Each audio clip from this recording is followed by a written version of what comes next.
Sahabat dan saudaraku, mari menggunakan waktu mempelajari firman Tuhan hari ini.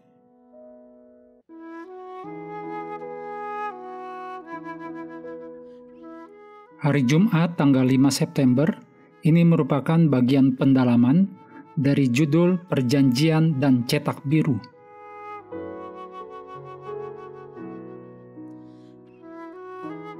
Kita mulai dengan doa singkat yang didasarkan dari Keluaran 24 ayat 7.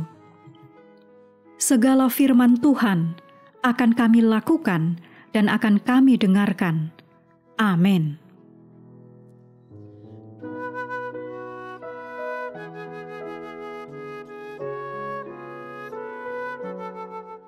Bacalah tulisan Ellen G. White dalam judul Bait Suci dan Upacara-Upacara dalam buku Alfa dan Omega, jilid 1, halaman 406-428. Kemah suci adalah tempat khusus di mana penebusan dosa-dosa yang telah diakui oleh umat Allah dilaksanakan. Itu adalah tempat di mana sebenarnya seluruh rencana keselamatan telah diungkapkan, dan dalam beberapa detail juga kepada anak-anak Israel ketika mereka berada di padang gurun. Pembenaran, pengudusan, dan penghakiman semuanya diajarkan di sana.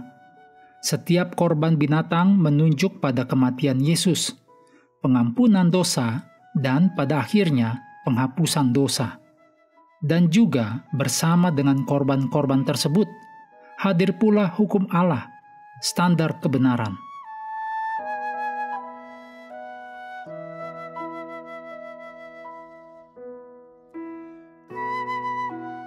Berikut kutipan dari Ellen G. White, Alfa dan Omega jilid 1, halaman 411.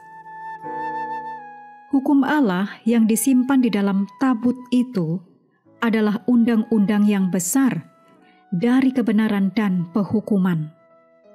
Hukum itu menuntut hukuman mati terhadap orang-orang yang melanggar.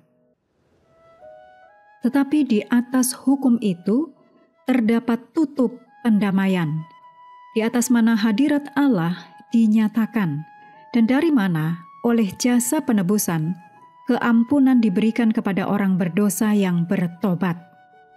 Dengan demikian, di dalam pekerjaan Kristus bagi penebusan kita, yang dilambangkan oleh upacara-upacara kemah suci ini, kasih dan kesetiaan akan bertemu, keadilan dan damai sejahtera akan bercium-ciuman. Mazmur 85 ayat 10.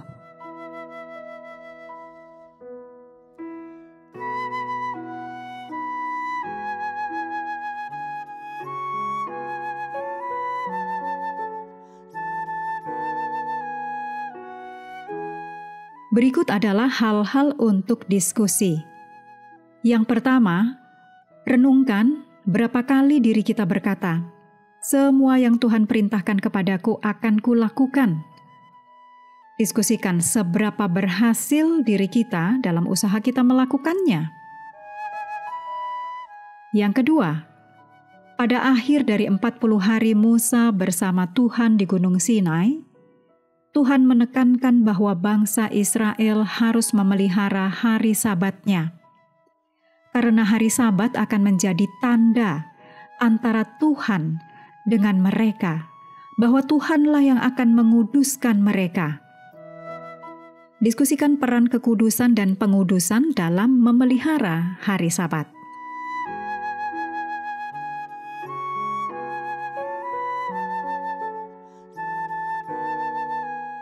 Yang ketiga, Tuhan ingin umatnya membuat sebuah tempat kudus agar aku dapat tinggal di tengah-tengah mereka. Betapa menariknya tempat ini menjadi pusat keselamatan bagi bangsa Israel. Di tempat kudus inilah di mana Allah berdiam di antara umatnya. Rencana keselamatan diwujudkan dalam bentuk dan bayangan.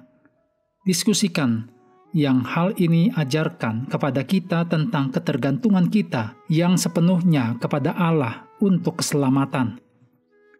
Yang keempat, diskusikan arti bahwa melalui darah, semua dosa kita dibawa ke tempat kudus, rumah Allah, Kebenaran yang luar biasa ini mencerminkan, meskipun secara samar-samar, apa yang Yesus lakukan di kayu salib bagi kita, dan apa yang Yesus lakukan bagi kita sekarang di tempat kudus surgawi.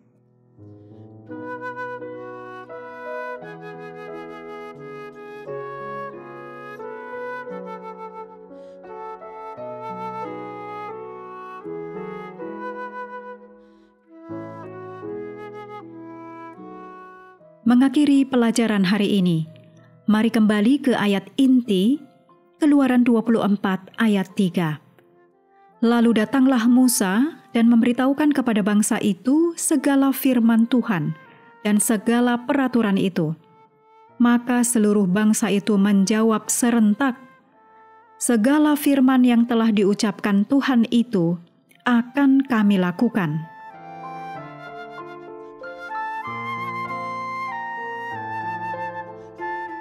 Sahabat juga perlu melengkapi waktu untuk bersekutu dengan Tuhan setiap hari dengan bacaan Alkitab sedunia.